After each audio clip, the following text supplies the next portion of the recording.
원래 그림자가 연출이 돼야지 한 작품이 되는데 지금 조건상, 환경상 이제 그게 좀 아쉽다는 생각이 들고요.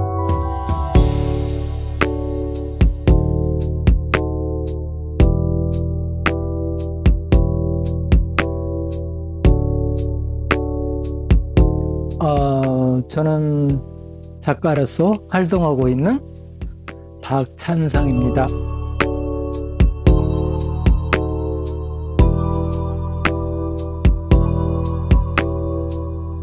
최근에는 철 작업을 많이 하고 있거든요. 그러니까 이제 예전에는 이 철 작업들이 그냥 이제 드로잉 작업이었다고 그러면 이거를 이제 레이저 프린터 커팅해가지고 다시 재생산하는 그런 작업을 하고 있거든요. 그리고 이 작업은 원래 이제 지금은 그 그림자가 없지만 원래 그림자가 연출이 돼야지 한 작품이 되는데 지금 조건상, 환경상 이제 그게 좀 아쉽다는 생각이 들고요.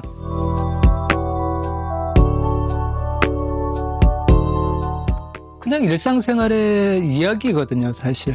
지금 말하는 제가 말씀드리는 에르메스라는 브랜드는 어떻게 보면은 사람마다 개인사가 있듯이 사람 이름에 딸려있는 어떤 개인사가 있듯이 그 이야기가 있거든요. 그러니까 저는 그런 이야기를 하고 싶었던 거죠. 네. 모든 작가들이 그렇겠지만은 뭐 자기 작업에 대해서 이제 뭐 이야기를 합니다. 근데 저 같은 경우에는 어떤 존재에 대한 살아있다는 그런 이야기를 하고 싶어요. 그러니까 예전에 뭐 구석기 시대나 그 전이나 뭐 동굴벽화나 이렇듯이 드로잉이 있잖아요. 거기에 그 드로잉 속에 무엇이 과연 숨어 있을까? 내용적으로 봤을 때 그렇게 봤을 때 저는 이제 제 작업을 통해서 어떤 한 사람의 어떤 존재의 가치나 어떤 사람의 이야기, 지금 일어나는 이야기들을 하고 싶었습니다. 조각보다는 저는 이제 설치라고 말씀을 드리거든요. 근데 이게 엄밀히 따지면 그러니까 어떤 물질적으로나 어떤 재료적인 부분에서는 어떤 설치에 가깝지만은 어떤 정신적인 부분에서는 약간 동양화의 어떤 그런 성과 뒤에 그림자의 어떤 단목적인 느낌? 그걸 통해 가지고 뭐 이야기를 하는? 그러니까 뭐 딱히 뭐 하나의 어떤 저기로 뭐 동양화, 서양화, 설치 뭐 말하기는 좀 애매한 작업이긴 합니다, 제가. 네.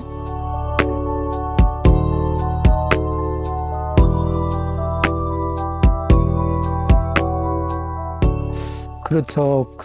저는 이제 그림자의 그 의미를 부여한다면은 그림자 같은 경우에는 하나의 그러니까 진실 속에 감추어진 어떤 파생된 이야기라고 해야 되나요?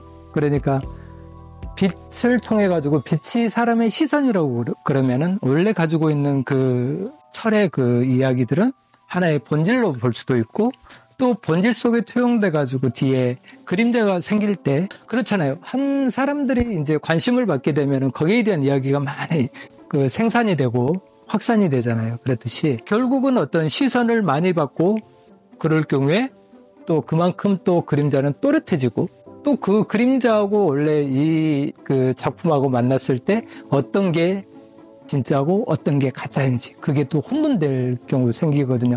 결국은 어떤 사람들이 살면서 그런 이야기인 것 같아요.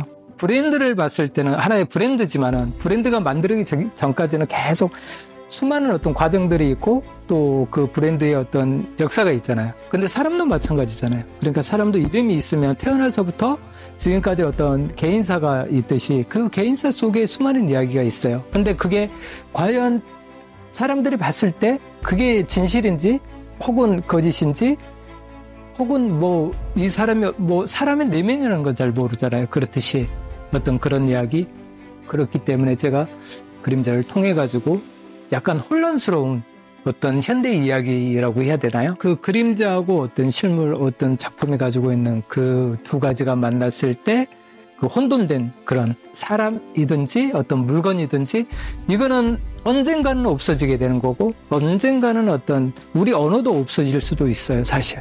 언젠가는 그럴 수도 있거든요. 제 작업은 이제 그런 이야기를 하고 있습니다.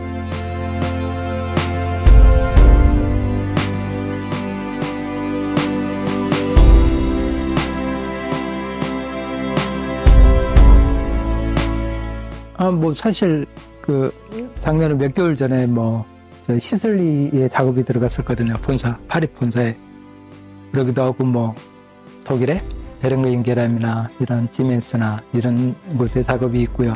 근데 그걸 꼭 콜라보보다는 이제 그런 작업들은 유럽적으로 좀 작업이 좀 나가기도 했고요.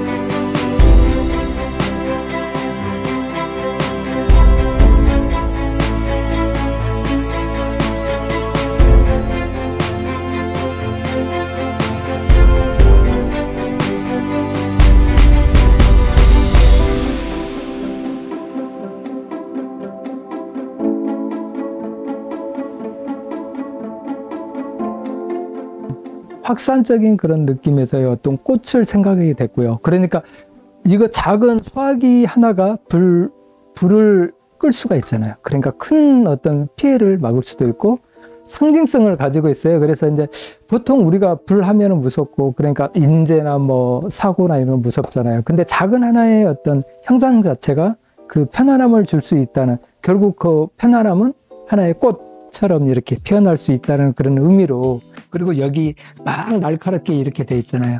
그런 거. 불과 물과 막 그런 어떤 느낌을 제가 받았었거든요. 그래서 이거를 꽃으로 소화기를 표현하면 어떨까라는 생각에서 한번 이제 표현해 봤던 거고요. 그러니까 뭐 고양이에 대해서 만약에 이제 잠자고 있는 고양이나 그러면은 뭔가 고양이는 막 활발하잖아요. 뛰어다니고 높은 곳에 뛰어내리고 또 올라가고. 그런데 그 고양이가 딱 자고 있을 때는 뭔가 에너지를 딱 가지고 있다는 느낌이 드는 거예요. 그래서 저희도 고양이 키우고 있는데 그 느낌이 드는 거예요. 그래서 제 고양이가 만약에 자고 있는데 어떤 꿈을 꾼다고 그러면 어떤 꿈을 꿀까, 그런 생각도 하게 되고, 뭐 그래서 이제 여러 가지 이야기를 이제 그림에, 작품에 넣게 된 거죠.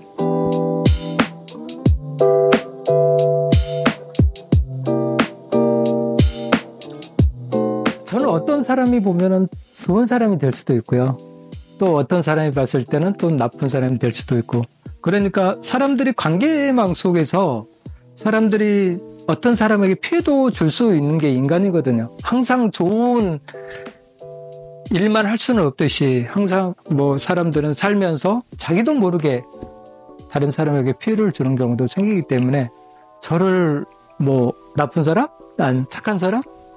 아니면 나쁜 사람? 그렇게 이제 평하기는 말씀드리기는 좀 애매한 것이 있어요. 네. 뭐 작품을 많이 사가면은 작가들의 뭐 작품 활동하는데 많이 도움이 되거든요. 사실 작업을 하면서 일반적인 작업보다는 돈이 굉장히 많이 들어가는 작업이에요, 사실. 그렇기 때문에 이제 뭐 그런 것도 뭐 만약에 이제 환경적으로 갖춰진다면 더 좋은 작업도 할 수도 있고 더 이제 큰 작업도 할 수 있고, 그래서 뭐 그런 바람은 어떤 작가든지 똑같은 것 같아요. 그래, 저뿐만 아니라. 그러니까 지금 요즘에 작가들이 굉장히 힘들잖아요. 뭐 예전에도 물론 힘들었고, 또 잘 나가는 작가들은 그만큼 또 잘 나가겠지만은, 뭐 제가 봐서는 대부분의 작가들이 다 힘든 생활을 하면서 자기의 어떤 가치, 자기가 뭔가를 자기의 언어로 이야기한다는 그 자체를 업으로 생각하면서 그렇게 작업을 하는 거 보면은, 주변에 이제 뭐 관람자나 아니면은 그 관객들이 봤을 때 조금 더 관심 있게, 그러니까 작가가 어떤 선 하나를 그었을 때 그 선 하나의 의미가 무엇일까라는 그런 생각까지 해 주시면 좋겠어요.